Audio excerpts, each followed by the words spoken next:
Bien, on va voir une autre preuve de qui A divise mu A puissance n sur C. Ou après, si vous préférez, si vous le sentez, sur n'importe quel corps algébriquement clos, c'est-à-dire un corps où à partir du moment où un polynôme est non constant, ben, il a une racine. Où finalement, à la fin, ben, par récurrence, il se scinde complètement. Donc, mais si vous ne voulez pas, vous partez sur C. Alors maintenant, comment on va montrer ça? C'est une preuve, ça vaut le coup de la regarder par rapport à l'autre. L'autre, elle est intéressante parce que elle nous décalque un peu la tête avec Y, X, vous avez deux variables, il y en a une qui va être en coefficient, l'autre qui va être vraiment en indéterminé. C'est toujours intéressant de se mettre dans ce genre de niveau de difficulté. Celle-là, elle est intéressante parce que elle est instructive. Voilà. Ça vaut le coup d'être déjà passé par ces petits chemins-là, parce que c'est des chemins, après, vous les retrouverez facilement quand vous reviendrez dessus. Donc, on prend qui a, et puisqu'on est sur un corps algébriquement clos, ou sur C, ben, on peut le scinder complètement, et les racines, ici, les lambda, c'est justement le spectre de A, avec les multiplicités n indice lambda. Maintenant, si on arrive à montrer que lambda est dans le spectre, si et seulement si le polynôme minimal annule lambda, donc ça, on savait que c'était vrai pour le polynôme caractéristique, mais c'est vrai aussi pour le polynôme minimal, évidemment pas avec les mêmes multiplicités, mais en tout cas comme racine, oui, alors ce sera bon. Pourquoi ce sera bon? Pourquoi on aura bien ça? Parce que si je pose mu A maintenant, vu la donne, la nouvelle donne, ben, c'est le produit pour lambda dans le spectre de A, justement, de x moins lambda, m lambda. Alors là, j'avais n, et là, j'ai m indice lambda. Et ce m lambda, forcément, d'après cette équivalence, est forcément supérieur à 1. Pourquoi est-ce qu'on a m lambda supérieur ou égal à 1? Ça va être important, parce que à chaque fois que lambda est dans le spectre, alors mu A annule lambda. Donc lambda est racine d'ordre supérieur à 1 de mu A. Voilà. Maintenant, bah, vous voyez bien que qui a, c'est lui. D'accord? Il va diviser bah, mu a n. Pourquoi? Parce que mu a n, c'est le produit ici des x moins lambda n m lambda. D'accord? Je multiplie juste par n quand je mets à la puissance. Et n lambda, bah, on sait qu'il est inférieur à n parce que qui a est de degré n, donc forcément la multiplicité est inférieure à n, et n est inférieur à n m lambda parce que m lambda est supérieur ou égal à 1. Voilà. Donc il suffit de montrer ce lemme, c'est-à-dire lambda appartient à spec A si et seulement si mu A de lambda égale 0. Alors, dans un sens, c'est évident, dans ce sens-là. C'est-à-dire que on a vu que bah, mu, étant donné que c'est un polynôme minimal, hein, c'est son boulot d'être minimal, donc il divise tout polynôme annulateur par quel est Hamilton qui il est annulateur, donc on sait que mu divise qui. Donc on a qui égale mu fois un certain q, que j'appelle QA, qui est un polynôme. Maintenant, à partir du moment où on a ça, dès qu'on a mu A de lambda égale 0, bah, quand on évalue, bah, ici, ça veut dire que qui A de lambda est égal à 0. Qui A de lambda est égal à 0, ça veut dire que lambda est bien dans le spectre. Voilà. Donc déjà, ça, c'est la partie facile. L'autre partie, elle est intéressante, elle est instructive. Vous prenez lambda dans spectre A, d'accord? Il va falloir montrer que mu A annule lambda. Donc on sait qu'il existe un x, un vecteur propre, x différent de 0 dans Kn tel que ax égale lambda x. Maintenant, quand vous allez faire a au carré de x, ben ça va faire a de lambda x, donc lambda a de x, donc lambda 2, lambda carré de x, etc. Et donc pour tout cas, par récurrence, vous avez akx égale lambda kx. Et maintenant, par combinaison linéaire de ces choses que l'on obtient, quand on prend un polynôme P et qu'on l'évalue en A, et qu'on regarde ça sur x, ben ça fait P de lambda x. D'accord? C'est juste des combinaisons linéaires de cette égalité. D'accord? Maintenant, je vais poser P égale mu A. Donc, ici, quand je vais regarder mu A de A, ça fait 0. Donc ici, évalué en x, sur x, ça fait 0. D'accord? Ça fait le vecteur nul. Et là, à droite, j'ai mu A de lambda point x. Donc ça veut dire que mu A de lambda point x est nul. Mais comme x est non nul, ça veut dire que ça, c'est un exercice qu'on a fait, un des premiers exercices avec les axiomes sur les espaces vectoriels. Si x est non nul et que on a mu point x est égal à 0, c'est que mu est nul. Donc ici, ça veut dire que ça est égal à 0 parce que x est non nul. Alors maintenant, juste un petit détail, pourquoi est-ce que on peut partir, parce que tout à l'heure on l'avait montré pour n'importe quel corps. Là ici c'est pour des corps algébriquement clos. Est-ce qu'on peut passer de K à un corps algébriquement clos quelconque L? Ça c'est une petite question, d'accord? La réponse est oui, parce que on a vu que Kia ne dépendait pas de l'extension dans laquelle on se trouvait, donc c'est le même ici, mais MUA non plus. Autant pour qui c'est facile, autant pour mu, le fait que le polynôme minimal ne dépende pas de l'extension choisie, ça c'est plus difficile. Donc on peut le faire, mais c'est plus difficile. Il y a une preuve dans H2G2 qui utilise la notion de rang et justement de mineur, etc., etc. Et donc que le rang, lui, ne dépend pas de l'extension choisie à cause d'un certain nombre de choses, par exemple à cause des mineurs. Et voilà, et ça marche très bien. Donc les deux preuves à la fin, elles s'équivalent, mais à la fin, ici, elle a l'air beaucoup plus simple, mais à la fin, on en paye le prix à cause de ces petits problèmes d'extension. C'est bien de voir les deux. Voilà. Voilà, on va faire des compléments sur le lemme des noyaux, parce que le lemme des noyaux, on dit que c'est pour passer, en fait, d'une situation complexe à plusieurs situations simples, ou on dit aussi c'est divisé pour régner. Donc là, effectivement, on sait en théorie ce qu'il fait, mais maintenant, régner sur quoi? Eh bien, régner sur plusieurs parcelles, si vous voulez, qu'on va appeler les sous-espaces caractéristiques, sur lesquels l'endomorphisme qu'on veut étudier est plus simple. Alors, on va se donner une situation assez générale. On prend un endomorphisme U, tel que son polynôme minimal se décompose en produit PI indice I de PI puissance MI, avec les PI irréductibles sur le corps sur lequel on travaille, K.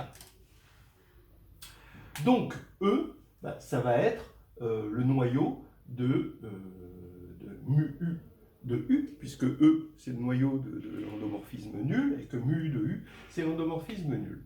Mais maintenant, le lemme des noyaux, il nous dit que, comme les PI sont irréductibles, ils sont 2 à 2 premiers entre eux, c'est la somme directe des kers de PI, MI de U. Voilà. Donc là, ça, on va l'appeler KI, ça va être nos sous-espaces caractéristiques. Et on va maintenant zoomer, c'est-à-dire on va regarder maintenant la restriction de UI à KI. Et donc en fait, on sait que KI est stable par U, c'est-à-dire que ces UI, c'est des induits, c'est-à-dire les UI sont des endomorphismes de KI. On va de KI vers KI. Et c'est ça qu'on va étudier, parce qu'il va y avoir une propriété particulière à ces UI, ça va être la simplicité de leur polynôme minimal et caractéristique. Alors, voilà la proposition. On pose qui U, c'est le produit indice I de PI NI. On sait que les PI, ici, c'est la même famille que les PI de la décomposition des mu U. D'accord? Pourquoi? Parce que mu, il divise qui? et qui divise une puissance de mu. Donc on va retrouver exactement les mêmes, là, hein, d'accord? Ici, j'ai supposé que les MI étaient strictement positifs, évidemment, et ici, les MI sont strictement positifs ici. Et bien, ça va être les mêmes qui vont apparaître, d'accord? Alors, maintenant, mu UI, ben, c'est exactement PI-MI, d'accord? Et qui UI, c'est exactement PI-NI. Ça peut paraître évident comme ça, je trouve que ça n'est pas tout à fait. Alors, il faudra bien penser au cas particulier quand on est sur un corps algébriquement clos où c'est irréductible, c'est des x moins lambda, donc on est vraiment en train d'étudier le vrai spectre. Alors, deuxièmement, la dimension de KI, c'est NI fois le degré de PI. Voilà, donc ça c'est ce que l'on va prouver. Alors allons-y pour la preuve. On va passer du temps un petit peu sur ça, puis après le reste, ça va découler très rapidement. Ici, on a PI-MI de UI. UI, c'est U juste restreint à KI. Donc, vous allez vous convaincre, étant donné que U stabilise KI, que tout polynôme en UI, c'est le polynôme en U, mais restreint à KI. D'accord? Bon, c'est une tautologie à partir du moment où U respecte KI. Maintenant, vous avez PI-MI de UI qui est égal à PI-MI de U induit sur KI. Et ça, regardez ce qui se passe. Vous êtes en train de regarder un endomorphisme sur le noyau de ce même endomorphisme. Donc forcément, c'est nul. D'accord? Ça, c'est vraiment exactement là que c'est nul. Donc, maintenant, ça veut dire que PI de MI annule UI. Donc c'est là où on peut affirmer que mu UI divise PI MI. Pourquoi? Parce que mu UI, c'est le polynôme qui va diviser, qui va être le diviseur commun de tous les annulateurs, d'accord, de UI. C'est ça sa définition. Alors, maintenant, comme PI est irréductible, ça veut dire que mu UI, c'est une puissance de PI, d'après le théorème fondamental de l'arithmétique. Ça veut dire qu'il est de la forme PI puissance M'I, avec M'I plus petit que MI. Et on veut montrer que c'est égal. Supposons que ce soit strictement plus petit, d'accord, par l'absurde. Alors ça voudrait dire que KI, d'accord, c'est le noyau de 0, d'accord. Donc c'est le noyau de, donc, et 0, c'est PI M'I de UI, puisqu'il l'annule, UI, d'accord. Mais quand on augmente ici les puissances, évidemment, on a des inclusions, donc ça c'est inclus dans le noyau de PI puissance MI de U, d'accord. Et ça, évidemment, c'est inclus dans KI. Je dirais même que c'est égal à KI. Donc, d'après ce qu'on avait vu ici. Là, on a une égalité. Donc on a KI à gauche, KI à droite, donc ça veut dire qu'on a une égalité là, d'accord? Donc ici, j'écris l'égalité. Ça veut dire que ici, je peux remplacer le noyau de PI-MI par le noyau de PI M'I de U. D'accord? Donc ça veut dire que E, il est somme directe de tous les PJ, MJ de U pour J différent de I, plus le noyau de PI M'I de U. D'accord? J'ai juste remplacé MI par M'I. D'accord? Voilà, c'est tout. Ça veut dire finalement que, je vous laisse vous convaincre, que ça veut dire que le produit ici, je prends le même polynôme minimal, ici, d'accord, ici, sauf que je remplace pour I, MI par M'I, d'accord, et ça va annuler U, puisque tout élément de E sera annulé par ce polynôme sur U, puisque ça se décompose en somme des noyaux avec le M'. Et ça, c'est impossible par minimalité de mu. Donc on ne peut pas avoir un polynôme plus petit qui divise strictement mu, hein, et qui annule u. Voilà. Donc là, ici, on a que mu ui, c'est bien égal à pi mi. Alors maintenant, qui ui, il divise maintenant mu ui une certaine puissance n. D'accord ? Entre parenthèses, cette puissance n, on sait que c'est la dimension de Ki, hein, d'après ce qu'on a vu la dernière fois. Et donc, ça veut dire que qui ui, d'après le théorème fondamental de l'arithmétique, c'est forcément une puissance de pi Ki, parce que pi est irréductible. Voilà.